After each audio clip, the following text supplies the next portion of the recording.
অনেকদিন পর মেলাতে আসছি, আজকে তো অনেক মজা হবে। আরে আপু, আমার তো ভয় করতেছে। আরে তোরা হলি ভীতু। আরে আমরা ভীতু না, তোরা শুধু তাকায় থাক, দেখ আমি কেমন করে উঠি। এই তো আমি উঠে পড়লাম। এটা তো অনেক বড়, আমার দেখেই ভয় লাগতেছে। এই তো স্টার্ট হয়ে গেছে।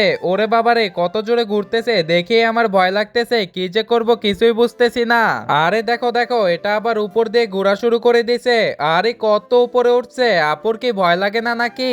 কিছুই দেখতেছি না, আপুর অবস্থা কি তাও বুঝতে পারতেছি না। আবারও দেখে ঘোরা শুরু করে দিল। আরে আমার দেখে মাথাটা ঘুরতেছে, এখন দেখে চারপাশে ঘুরতেছে। আরে আপু, কি করতেছো তুমি? তাড়াতাড়ি নেমে পড়ো। আরে রাজু, আমার এখানে অনেক মজা হইতেছে। ও আচ্ছা, তাই নাকি? এই তো আমি নেমে পড়লাম। একজন মা কতটা আপন হয়ে থাকে, যার মা নেই তাকে গিয়ে জিজ্ঞেস করে দেখো। তো দেখা যাক বন্ধুরা, মায়ের জন্য কে কে ভিডিওতে লাইক এন্ড সাবস্ক্রাইব করে। যারা মাকে ভালোবাসো না তারা এই ভিডিওটি থেকে দূরে থাকো। একটা কাজ করি, সাইডে চলে আসি। আরে কি ব্যাপার, রাজুরা দেখতেছে না তো?